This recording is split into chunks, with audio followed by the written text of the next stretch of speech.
Hello, you are welcome to our group discussion. We chose to talk about quadratic expression and factorization. On behalf of my groups, Teresa and Divine, we will do this presentation. Now let's get straight into the presentation. So what is a quadratic expression? A quadratic expression is an algebraic expression whose highest power of the variable is 2. So for example, like we have currently ax squared plus bx plus c. This is the general rule of writing a quadratic expression. If we watch carefully, the power of the variable is 2, and therefore that is why it qualifies to be a quadratic expression. I'll share some few examples on the screen so that you would determine which of them is a quadratic expression and which of them is not a quadratic expression. So we have x squared plus 5x plus 6. I want you to answer that yourself. Is it a quadratic expression? So let's look at the second one. X cubed plus 2x plus 1. Then the last one we'll look at 3x squared minus 7x plus 1. So which of them is a quadratic expression and which of them is not? You can pause the video and think through it. But obviously, based on the definition we have up there, the first one is a quadratic expression because the highest power of the variable is 2. The second one is not a quadratic expression because the highest power of the variable is 3. And the last one is definitely a quadratic expression because the highest power of the variable is 2. So the first one is a quadratic, the second one is not, and the third one is a quadratic expression. So now let's move into what factorization is. So basically, factorization is a way of writing a quadratic expression as a product of simpler factors. And honestly, this is done to make the quadratic expression easier to solve, especially when it is expressed to a constant. Let's assume if the quadratic expression is equated to 0 or equated to a constant, then it becomes a quadratic equation. So for example, like the one we have on the board on the screen, x squared plus 7x plus 12 is a quadratic expression. But for the moment we equate it to a constant, let's assume equal to 0, then it becomes a quadratic equation, which requires that we should solve.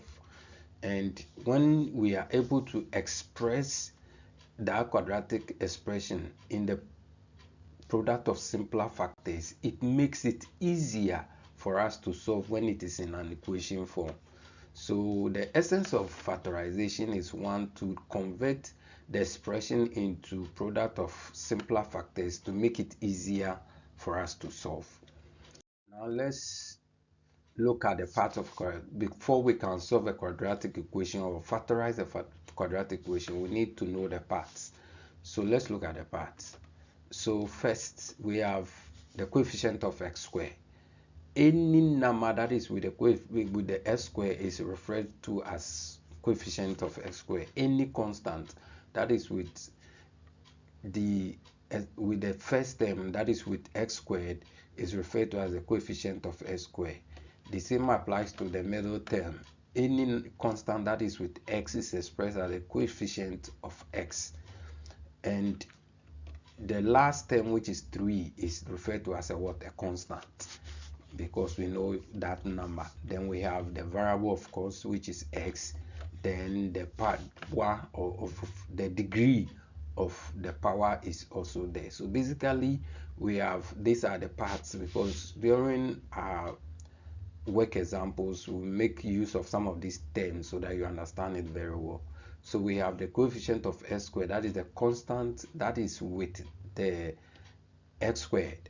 We have coefficient of x, which is 7, and that is a constant with x. Then the last term is the constant the term with that variable, which is referred to as the constant term, then the variable itself, and the degree of power. Now we move on to the step for factorizing. So we have on the screen the general form of writing a quadratic expression that will guide us. So before you factorize the quadratic expression, the first term is to multiply the coefficient of s squared and the constant. You multiply the coefficient of s squared and the constant, that is a times the c. Then you choose, find two numbers. Normally I tell students that whatever number you obtain when you multiply a to c, whatever number you obtain, write down the factors of those numbers, and that will help you obtain those two numbers. So find two numbers that when you multiply, you get the answer, the number you obtain when you multiply a to c. Then when you add those two numbers, they will equal to b. Now let me take it again. You find two numbers after multiplying you a to c.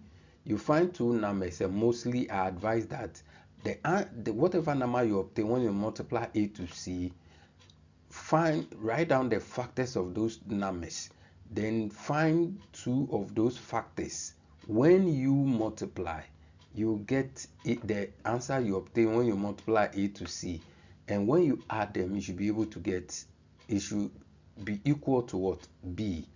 After getting those numbers, you use those numbers to split or expand the middle value, and the essence of doing that is for us to get four terms so that we can group them into binomials and expand them separately so that we are able to express them as product of simpler factors. So the next step is we pair the terms.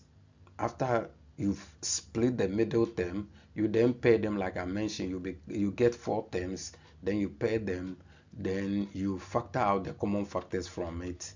Then what you do is that you then write the expression as you see on the board: x plus m times x plus n, where m and n are the two numbers you obtain in step 2, where m and n are the two numbers you obtain in step 2. So basically these are the simpler steps we use to factorize a quadratic expression. Now let's move on to how to factor.